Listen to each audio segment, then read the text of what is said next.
হযরত খাব্বাব ইবনে আরাদ রাদিয়াল্লাহু আনহু আকায়ে নান্দার বিশ্বনবী মুহাম্মদুর রাসূলুল্লাহ সাল্লাল্লাহু আলাইহি ওয়াসাল্লামের কাছে চলে গেলেন। এমন সময় আল্লাহ রাসূল সাল্লাল্লাহু আলাইহি ওয়াসাল্লাম ফি জিল্লিল কাবা, কাবার ছায়ায় আশ্রয় গ্রহণ করেছিলেন। আল্লাহ রাসূল সাল্লাল্লাহু আলাইহি ওয়াসাল্লাম হযরত খাব্বাবকে বললেন, খাব্বাব আল্লাহ রাসূলকে বললেন, ইয়া রাসূলুল্লাহ হাবিবাল্লাহ, আমাদের সমাজে কাটাকাটি, মারামারি, খুন খারাপের, হাজানি, লুটতরাজির, জানাবে বিচার, গুম হত্যা অভাব নাই। ইয়া রাসূলুল্লাহ হাবিবাল্লাহ, আলা তাস্তানসিরুলানা আলা তাদউল্লাহু লানা, আপনি কি আমাদের জন্য আল্লাহর কাছে দোয়া চাইবেন না? আপনি কি আমাদের জন্য আল্লাহর কাছে সাহায্য চাইবেন না?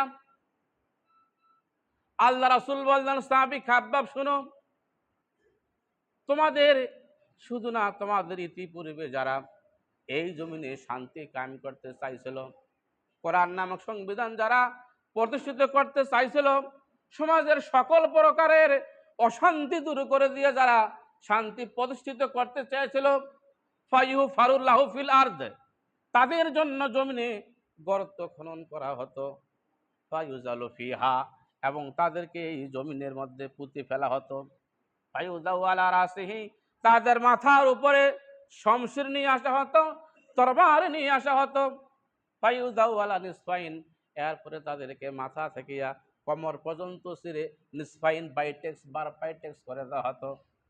আয় সাহাবী খাব্বাব শুনো, মা ইয়াসুদ্দু যালিকা আন দীনিহি, এরপরও দিনের দায়রা চুল পরিমাণ তার ইসলাম থাকিয়া, দিন থাকিয়া সরে দাঁড়ায় নাই। আলহামদুলিল্লাহ বলেন।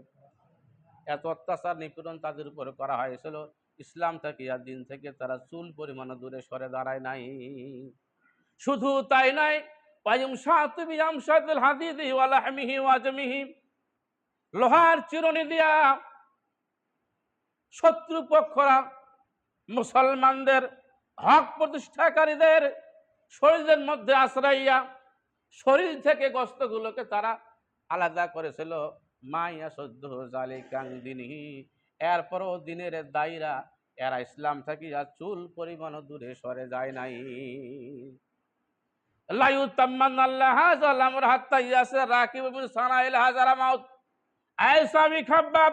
আল্লাহর কসম করে বলতেছি, যেই দিন কোরআনের রাজ প্রতিষ্ঠিত হয়ে যাবে, মানুষের অন্তরের মধ্যে, তামান্নার মধ্যে ইসলাম প্রতিষ্ঠিত হয়ে যাবে, মা ইয়াসুদ্দুহু যালিকা আন দীনিহি লা ইউতাম্মানাল্লাহু হাযাল আমরা হাত্তা ইয়াসরা রাকিবুনা সানাইল হাজারা মাউত। ইয়েমেনের রাজধানী সানা থেকে শুরু করে হাজারা মাউত পর্যন্ত বাণিজ্য কাফেলা চলবে, রাতে চলবে, দিনে চলবে, মান সম্ভ্রম নিয়ে চলবে, নারীরা চলবে, সম্পদ নিয়ে চলবে, বাণিজ্য কাফিলা তাদের মাল সম্মান নিয়ে চলবে। মা ইয়াসুদ্দুহু আন যালিকা দীনিহি, এরপরও কোনো ভয় থাকবে না, আল্লাহ ছাড়া মানুষকে আর ভয় করবে না, শুধুমাত্র কেবলমাত্র ভয় করবে আল্লাহকে। সেই দিন চুরি ডাকাতের আর কোনো ভয় থাকবে না। আলহামদুলিল্লাহ বলেন। সেরকম একটা পরিবেশ চান কি চান না? সেরকম একটা সুন্দর পরিবেশ চান কি চান না?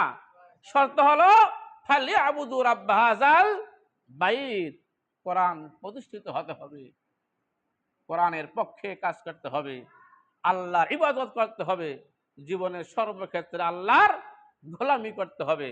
যদি আপনি আমি আমরা কোরআনকে আমরা সেখানে পাঠাতে পারি, এই সংবিধানকে যদি আমরা সেখানে পাঠাতে পারি, প্রতিষ্ঠিত করতে পারি, তাহলে সমাজের এই শান্তি চলে আসবে।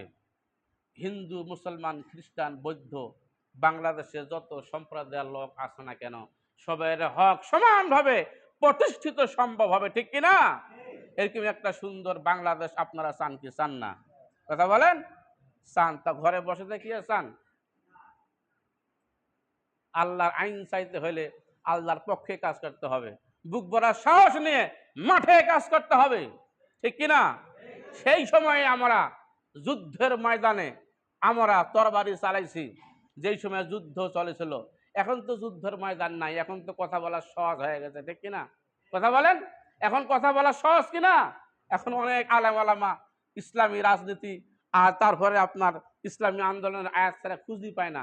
আর আমরা সেই সময়ে এত ভয়ের ভিতর দিয়াও, অত্যাচারের ভিতর দিয়াও জেল খাটিছি, জরিমানা আমরা খেয়েছি, বাড়ি ছাড়া হয়েছি, ঘর ছাড়া হয়েছি, এত অত্যাচার, নিপীড়ন, জ্বালাতন সহ্য করার পরেও আমরা ইসলামের পক্ষে সঠিক কথাগুলা বলেছে, এখন কি আমরা ইসলাম থেকে দূরে সরে দাঁড়াবো নাকি? কথা বলেন। আসার সুযোগ হয়েছে প্যারা হাজারিন, করজোড়ে অনুরোধ করে, আর ভয় নয়, আর অন্য কোনো চিন্তা করার সুযোগ নাই। আসি আমরা সবাই আল্লাহর জমিনে আল্লাহর দিন কায়েমের রাস্তায় আমরা থাকি। কারণ প্রত্যেকটা নবী পয়গাম্বর এই কারণেই এসেছিলেন।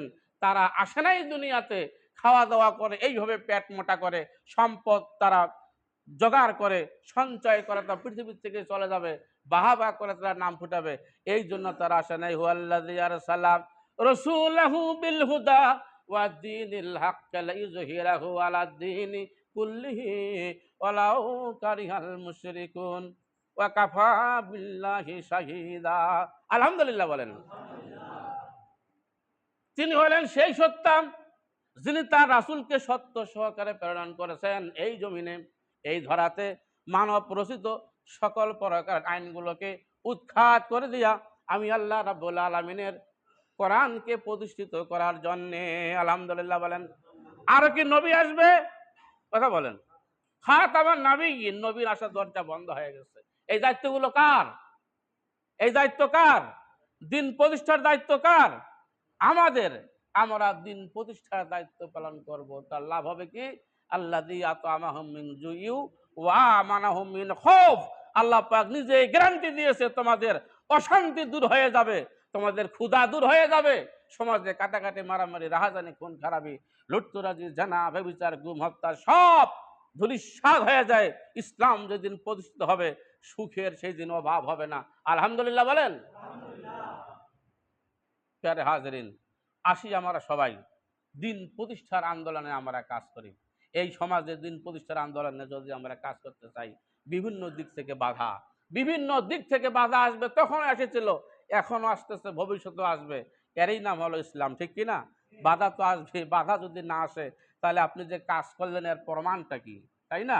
এই জন্যই আমাদেরকে সমস্ত বাধা উপেক্ষা করে শুধুমাত্র কেবলমাত্র ইসলামকে সামনে রেখিয়া আল্লাহর ইমানের বলে বলিয়ান হয়ে আমাদের সকলকে এগিয়ে যেতে হবে। বাতিলেরা অনেকভাবে চেষ্টা করতেছে ফু দিয়ে তারা ইসলামকে নিভিয়ে দেওয়ার জন্য সেই সময় চেষ্টা করেছিল, কিন্তু এই বাতিটা, ইসলামের বাতিটা, বাতির সুইচটা সরাসরি আল্লাহ সুবহানাহু ওয়া তাআলার হাতে আছে। কার হাতে আছে? কেরামের চাকর শহরে গেছে মালিককে নিয়ে, মালিক চলে গেছে শহরে, শহরে বাসা বাড়ি বানিয়েছে। রাত 12টা পর্যন্ত লেখাপড়া করার পরে সাহেব চাকরকে বলতেছে, এই সুইচ বন্ধ করে দে, বাতি বন্ধ করে দে, রাত হয়ে গেছে, অনেক রাত। গ্রামের চাকর, গ্রামের অভ্যাস তো, সেইখানে যায় আবার ইলেকট্রিক বাতির মধ্যে ফু দেয়। ফু, বাতির মধ্যে ফু দিলে নিমবে? এটা কি মোমবাতি? গ্রামে তো মোমবাতি জ্বালাইছিল, তো গ্রামের বাতি ফু দিলে নিবাইছে, এক ফুকে 12টা বাতি নিবাইছে।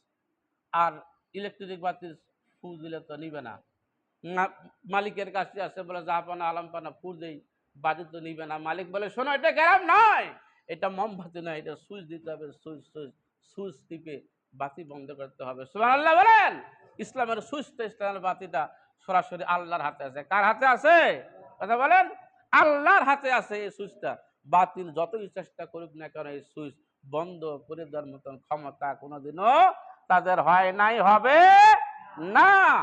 আল্লাহ রাসূলকে এলাকা থেকে বাহির করার জন্য অনেক চেষ্টা করেছিল। আল্লাহর দেওয়া নিবন্ধনকে বাতিল করার জন্য আবু জেহেল, উতবা, সায়বা অনেক চেষ্টা করেছিল, কিন্তু অনেক চেষ্টা করার পরও তারা কোনো ফায়দা লুটতে পারে নাই, তারা সফলতা হতে পারে নাই। আল্লাহ ঘোষণা দিলেন, হে রাসূল, কারা আপনাকে এলাকা থেকে দূরে সরে দিতে চাইলো, কারা আপনাকে এই এলাকা থেকে বাহির করে দিতে চায়, কারা আপনাকে হত্যা করে দিতে চায়, আমার দেওয়া নিবন্ধনকে যারা বাতিল করে দিতে চায়, তারাই একদিন নিবন্ধন হারা হবে। ঠিক কিনা?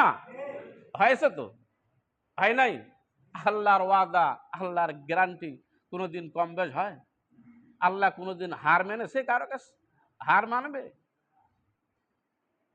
লা উকসিমু বিহাযাল বালাদ, আমি এই মক্কি নগরী কসম করতেছি, একমাত্র সুযোগ্য নাগরিক শুধু আপনি নয়, একমাত্র সুযোগ্য নেতা আপনি।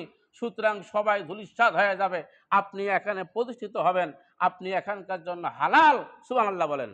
ওয়া আনতা হিল্লুম বিহাযাল বালাদ, একমাত্র হালাল, একমাত্র যোগ্য নেতা এই মক্কি ভূমির জন্য আপনি। সুবহানাল্লাহ।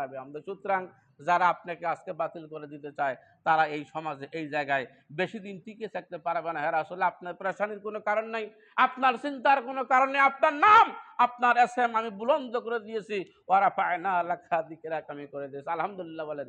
সুতরাং ও মুসলমান, আমাদের ভয়ের কোনো কারণ আছে? আমাদের ভয়ের কোনো কারণ আছে? আমরা ঈমান নিয়ে সামনের দিকে এগিয়ে যাব। বিভিন্ন দল আমাদেরকে পিছনে বাধা প্রদান করবে, আমাদেরকে ডাক দিবে, আমাদের সময় তারা নষ্ট করবে, ক্ষেপণ করবে, ইসলামী আন্দোলন থেকে তারা আমাদেরকে বাধা প্রদান করবে। এই বাধা প্রদানে কি আপনারা সাড়া দিবেন? কথা বলেন। সুতরাং আমি করজোড়ে অনুরোধ করে বারবার একটি কথাই বলি, যেহেতু আমাদেরকে মরতে হবে, আমাদের মধ্যখান থেকে আজকে একজন লোক চলে গেছে, চিরবিদায় হয়ে চলে গেছে, ওনার সুবহানাল্লাহ বলার সময় শেষ, ঠিক কি না? আলহামদুলিল্লাহ বলার সময় শেষ, আল্লাহর শুকরিয়া গাওয়ার সময় শেষ, রুকু সিজদা করার সময় শেষ। না জানি এই সময়টা আপনার আমার জীবনের কখন চলে আসবে, এর কোনো গ্যারান্টি আছে? এই জন্য আমরা সবাই, আমরা মৃত্যুর পূর্বেক্ষণ পর্যন্ত শুধুমাত্র কেবলমাত্র ফালিয়াবুদু রাব্বা হাযাল বাইত, এই ঘরের মালিকের ইবাদত বন্দেগী যেন আমরা করতে পারি, আর কোরআনকে যেন আমরা প্রতিষ্ঠিত করার জন্য মাঠে কাজ করতে পারি।